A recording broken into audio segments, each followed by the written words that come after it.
Well, Matthew, good crowd here today. Welcome everyone. You're with Gerald Pauschmann. I am the host of The Point TV on the couch, or on the learning couch, with Matthew Mason. I am so pleased that you're here today. Matthew, when I go and have a guest on board here, I always like to do my research, and I have found out some wonderful things about you. Have you really? It'll be interesting to hear. Well, one of the first things is what we all tend to do is that because of the, I guess with the topic that we're talking about today is getting your stuff online. Mm-hmm. And with the power of Google nowadays is that I love just jumping online and typing in Matthew Mason. Well, when I type in Matthew Mason, I find that you are at the Cambridge University as the head of neuroscience. That's pretty impressive. I also find out that you are here at UQ, the School of Engineering. That's pretty impressive. I noticed that you are also a New South Wales politician. That's impressive. Yep. You are in the Robotics Institute. You are also at the Carnegie Mellon University as a psychologist over there. Yep. So with all those things, but the one that gives me the most gratification is the one where I see you as this person. So, Matthew, which one is it? Well, which one is it? Probably none of those things, is it? No, none actually. I thought it was your photo, but anyway. Oh, nice. It's always nice to get back at the host because it never starts good like that. Now, you're actually the what would we call you, the chief architect or chief learning architect. Architect of Superb Learning. Yep.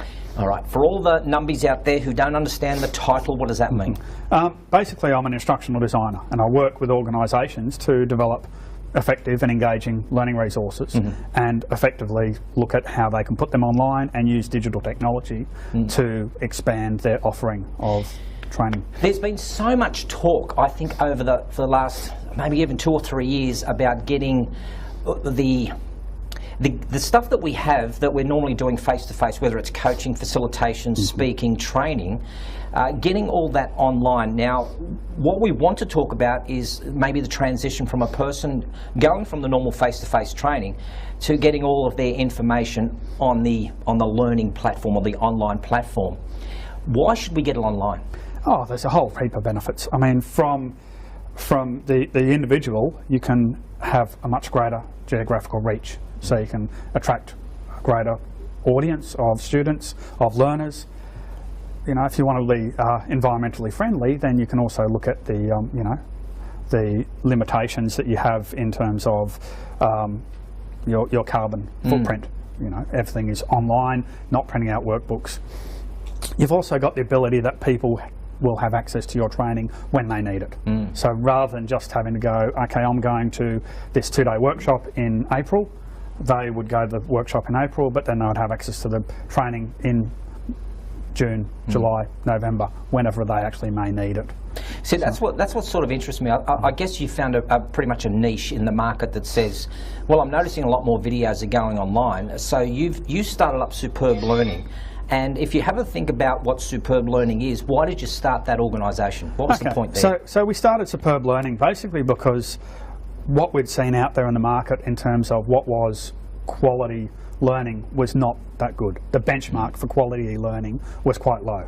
And so we put Superb Learning together with the idea that there was a number of key principles that we could put together in terms of making good e-learning. And we looked at how we can help people to develop that online training. Because I think that's what's important. I love the way that you said we're helping people to develop the online learning space.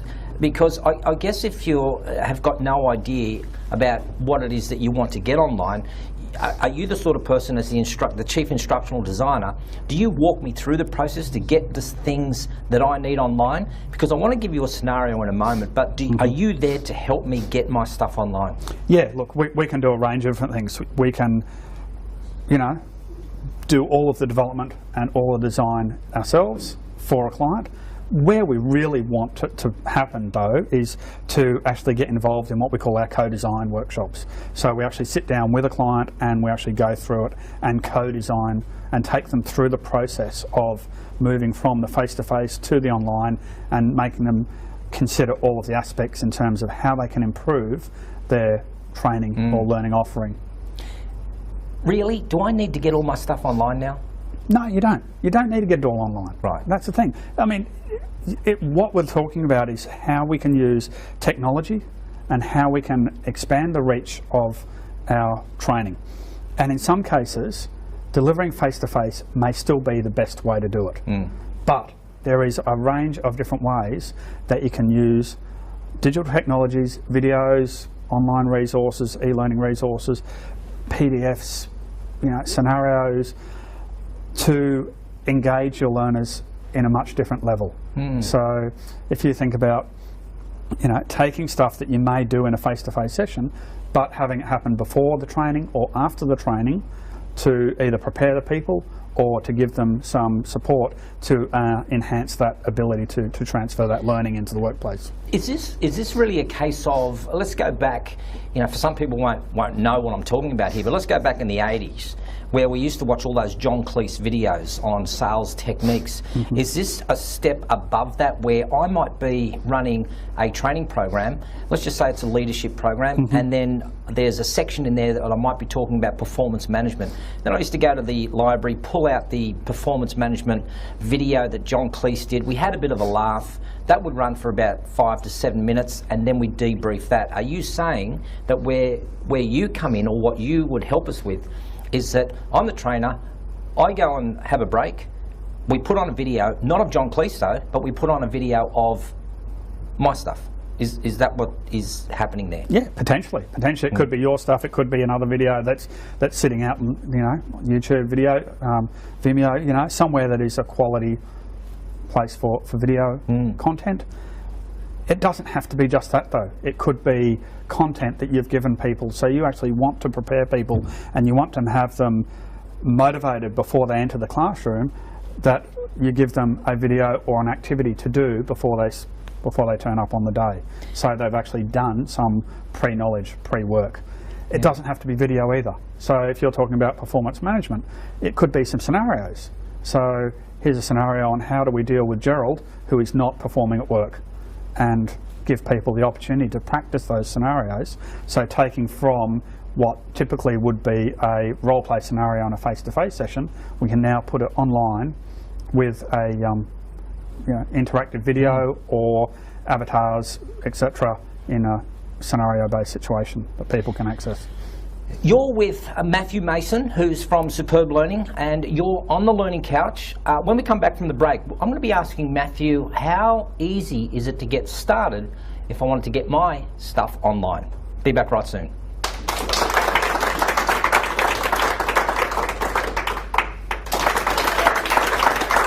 Thank you. Welcome back. You're on the Learning Couch. Today we have Matthew Mason, and we're talking about everything about getting your stuff back online. Matthew, just before the break, I wanted to ask you, that's been the buzz about getting people's content, their personality, even their IP online, and how do we get started with that? But before we do you have a case study of someone who's actually gone through the process and it's worked for them?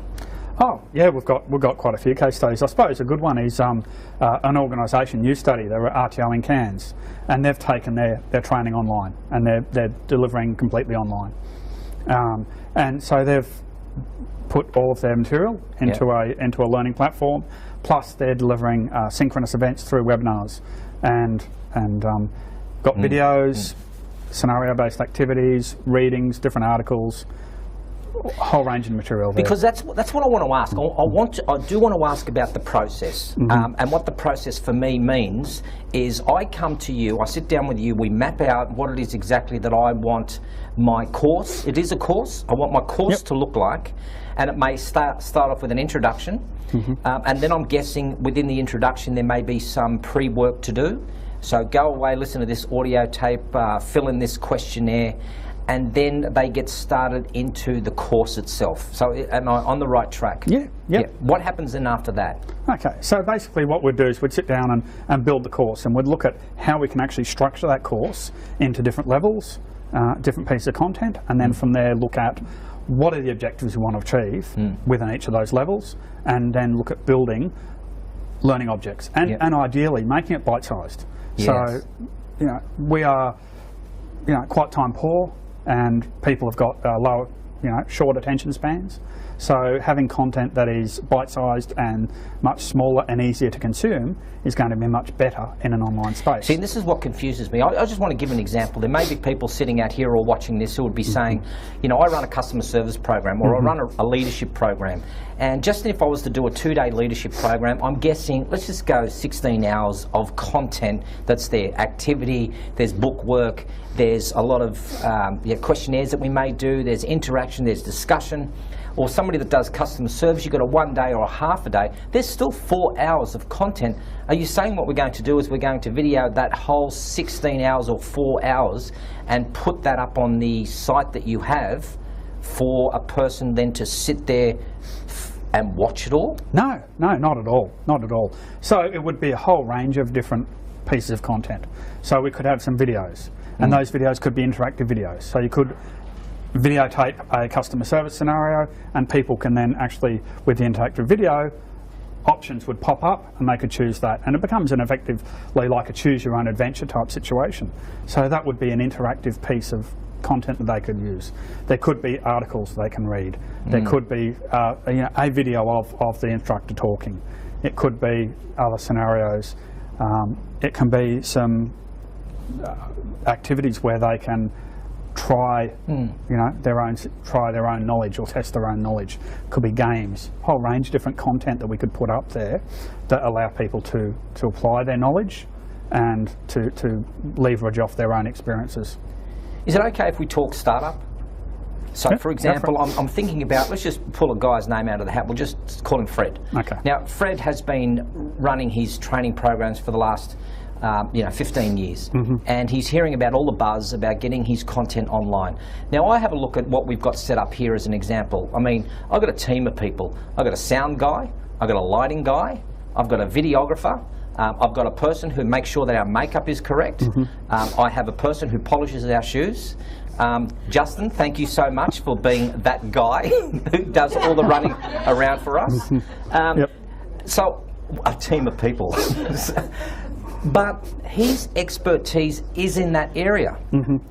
How does Fred now get his stuff online, and he's saying, I haven't got a camera? So what does he do? Oh, look, there's a whole range of things you can do. And there's some really, really affordable and easy to use tools to develop content. But also, and the Google chairman was talking a number of years ago and said, up until the year of 2000, there was 2 exabytes, and exabytes about 1,000 terabytes.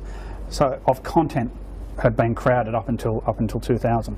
We're now creating that much content every 2 years. So there's so much content already out there in terms of blogs, videos, etc., that you could actually curate a whole range of different content. So you don't necessarily have to go down the path of recreating a wheel.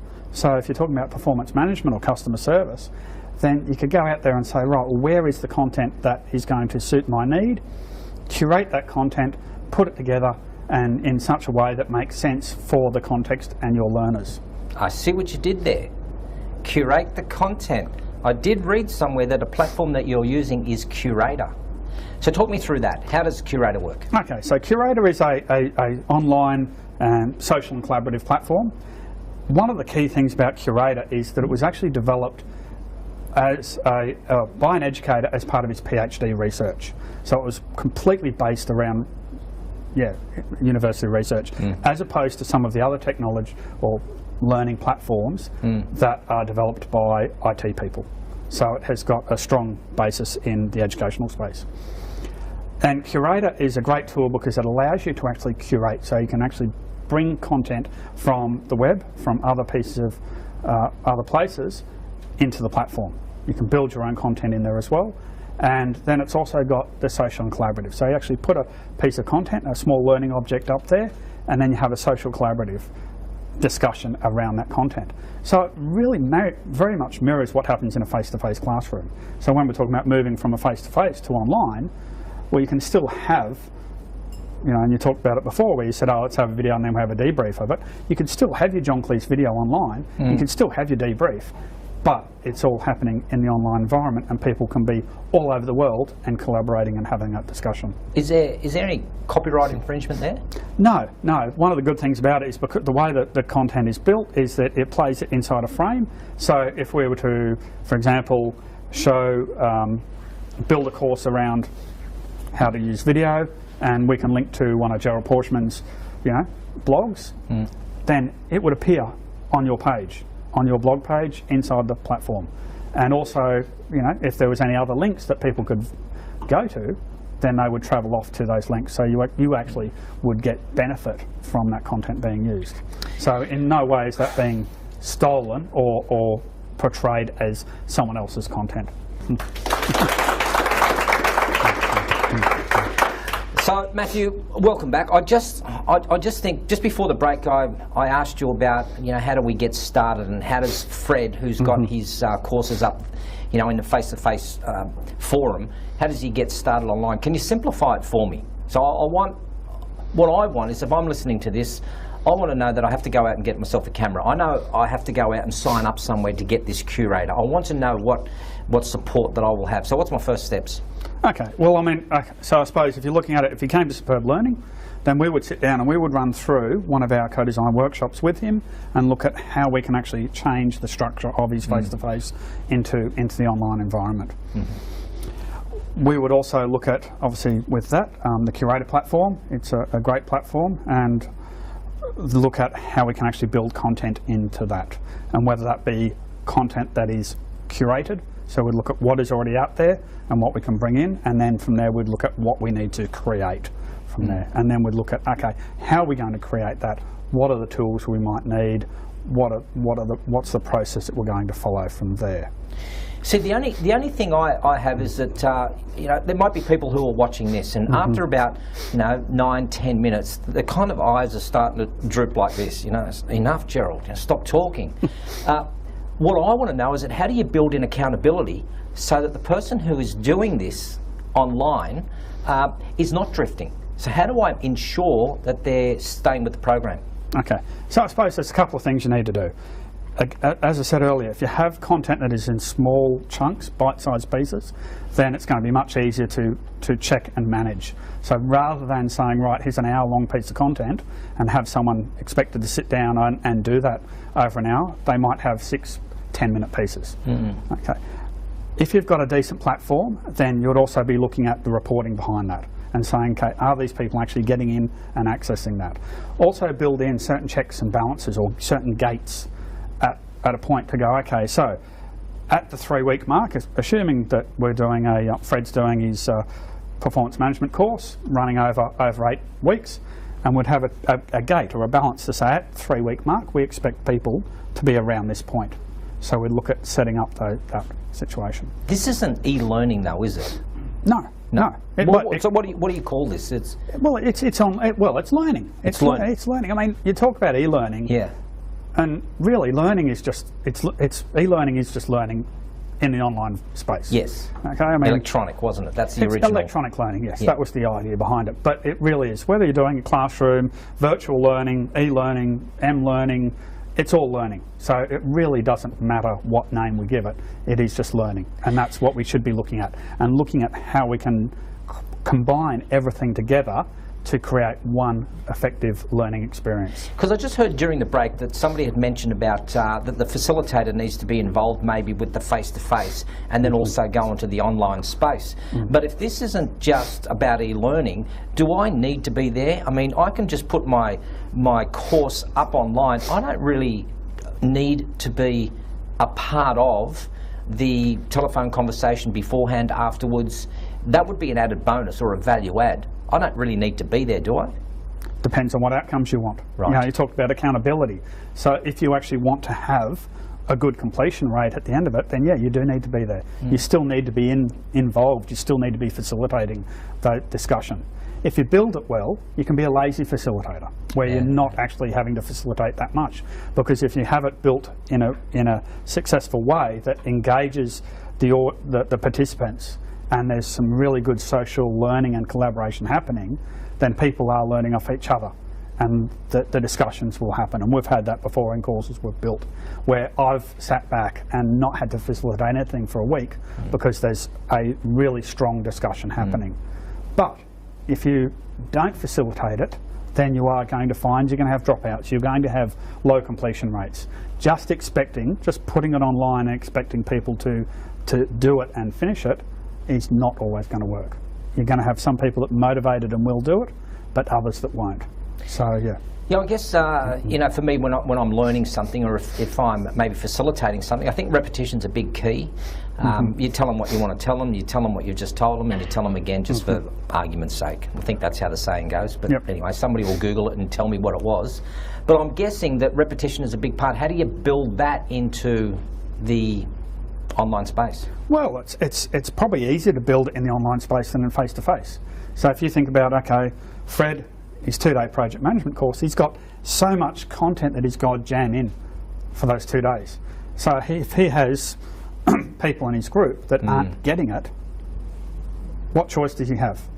Does he spend more time doing the repetition so they do get it and then miss out the other stuff, or rush it at the end? Or he just leaves them, they flounder, and they don't succeed. Whereas in the online space, you can actually build content. You can build games and activities that people can apply their skills, apply their knowledge, and they can repeat that over and over again.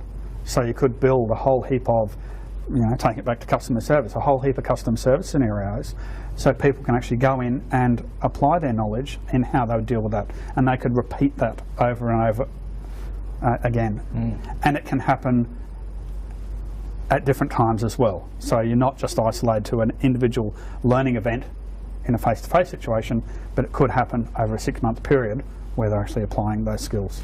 Now, you mentioned that you use the platform called Curator, but I know that there are other platforms out there. I know I've got some courses up on Udemy. There is also lynda.com, there's there's Allison.com, so there's a lot of platforms. I think on last count, Kerry, how many did we count? There's about 16 different platforms that we could put our content up online. How's this any different? Look, Curator is different in the sense that it has the social and collaborative element there, so you can replicate what's happening in a face-to-face session with discussions. Udemy, Lynda, they're all really good platforms, but for a learner, they are isolated. Right. It is an individual learner going through those courses, going through that content, and they're very much isolated. With the Curator platform, then you can build a course and structure it in any way that you want, and have that social collaboration happening. It also has gamification elements in it as well. So there's leaderboards and things like that, so that it adds to the motivation element for the participants. So, yeah. We're going to take a break, and we're going to come back with Matthew, because I've got one more thing to ask him, which I know you're all going to be interested in, and that's got to do with the dollars. We'll talk to you soon.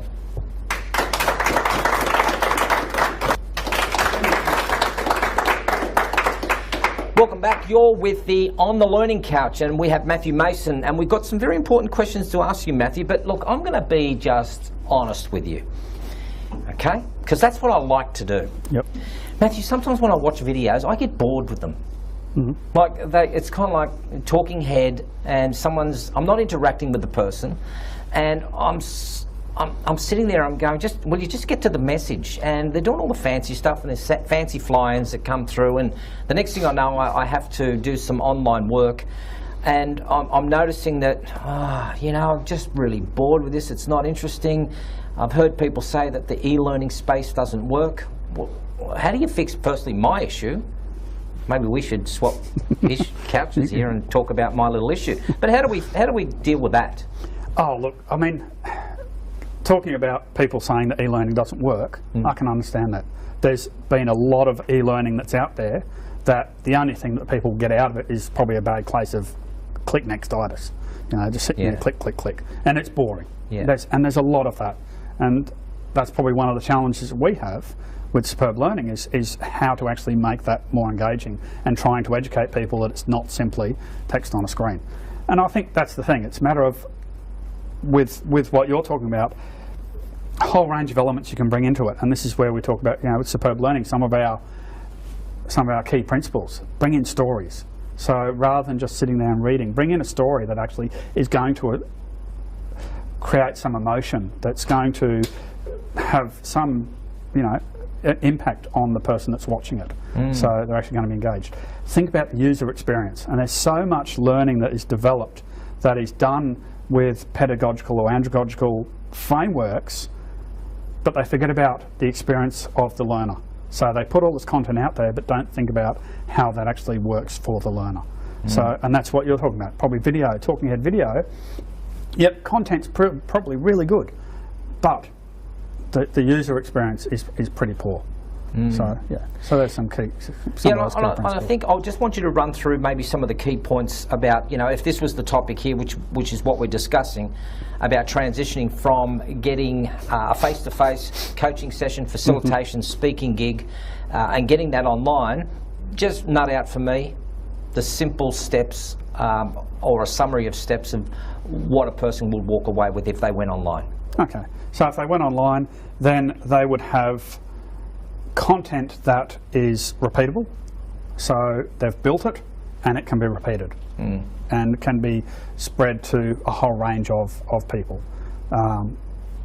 not just in their geographical region, but nationally or internationally. They also have the ability to provide to their learners or their clients content that is accessible just in time when they need it. And that's probably one of the key things, because you talk about a face-to-face session and you do stuff, and Fred's performance management is going to focus on a heap of content over 2 days, but is that person going to remember everything from those 2 days, and are they going to start applying it immediately after they leave?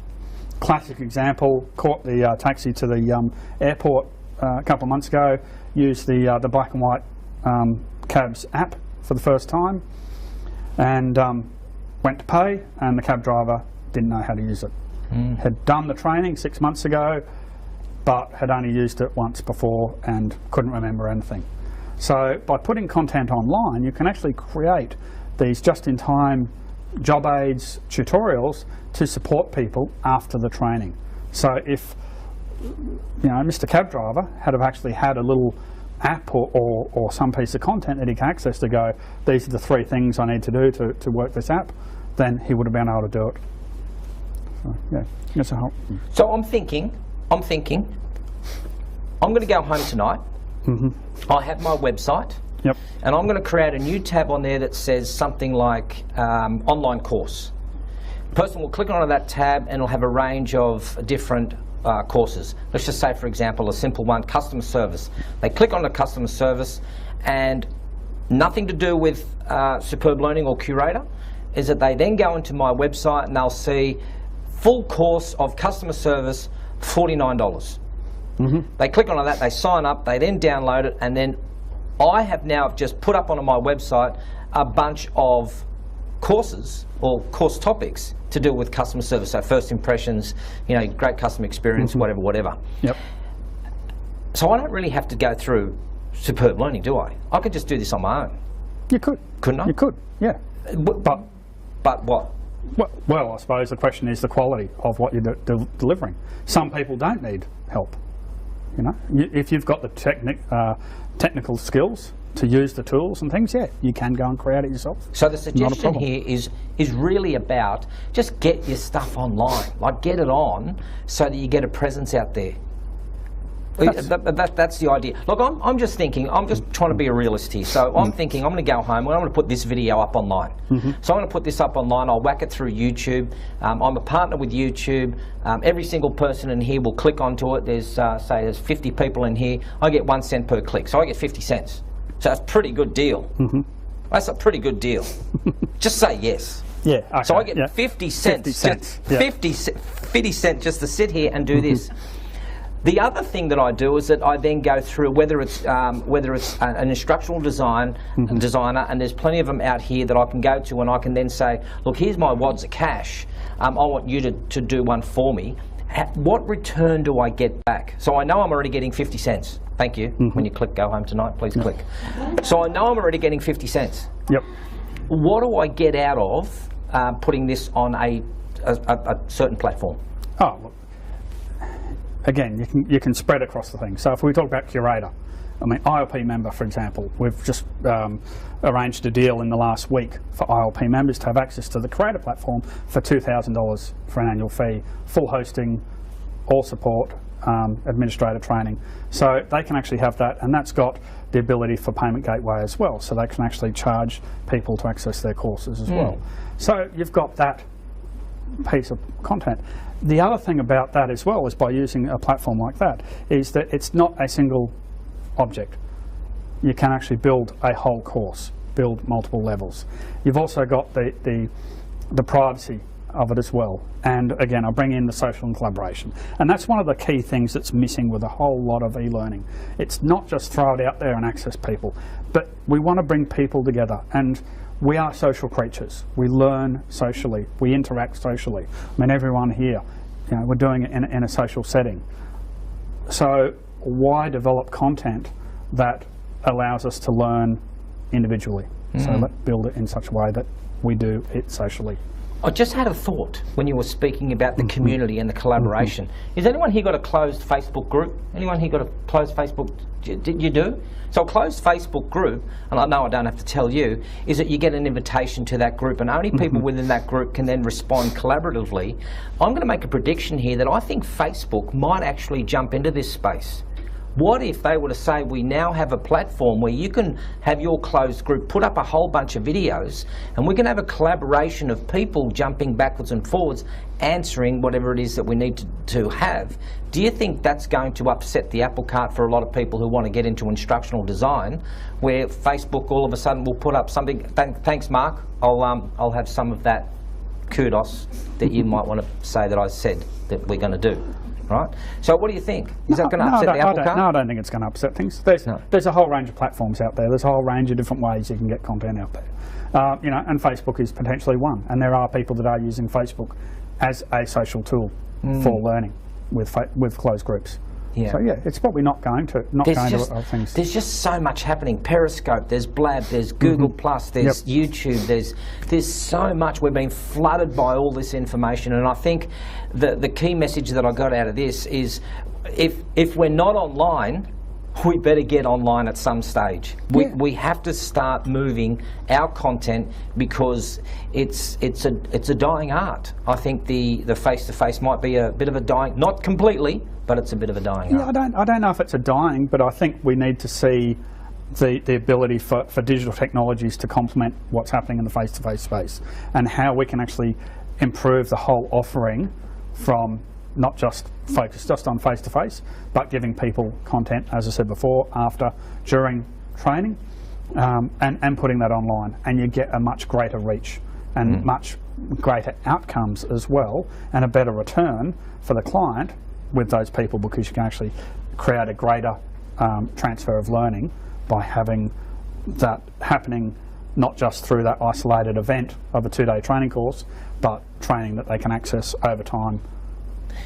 I noticed the last thing I want to ask is, I did notice that through your bit of a talk here, you were mentioning that ILP members get a great deal, and that allows a person for a certain amount of dollars to have a reach of, say, 250 users. There's a person sitting here right now in Barbados, looking at this video, and he's going, what a great idea this is. I don't know why he's got that accent, but he's probably saying that right now. What a great idea this is. I want to come from India, and I'm liking this thing. So I'm thinking he ain't gonna come here to ILP. So what do you suggest? Well, I mean, if you, as I said, this is a great deal that we've done with the ILP members. So they're getting the platform up to 250 users for $2,000 annually. If someone was to come to us individually, then for the same amount of users, they're looking at $16,000 annually for a fee. So I think my suggestion would be join ILP, take advantage of all the other membership benefits that are there, and then look at taking up the offer of the platform as well. So for you sitting on the beach of Barbados, and you're flicking and swiping and you're watching this, and you would like a piece of the action here, I'm going to put all the links on the screen. Actually, they're right here. right here about joining ILP, because it is a wonderful organisation, because that's why we're here, is that we're doing an on-the-couch session. Okay, Imran, you are doing this for me tomorrow. That's a ridiculous accent. I have no idea what that was. A bit of South African, German, with a bit of Indian in there all together. Matthew, thank you so much. If you have some innovative idea, if you're in the Brisbane area and you would like to sit with me on the couch, I'll move him out the way, and sit with me on the couch and tell us all about your great idea when it comes to the learning environment, please click on the links below. They'll all be here, and we would love to see you on the couch. Now, if you also would like to be a part of the studio audience, we are located here in Hurston. Check us all out. We're all here. We've got a bunch of great people. Well, some are great people here, and we'd love to see you here. So thanks for joining us, and we will see you on the Learning Couch next time. Bye for now.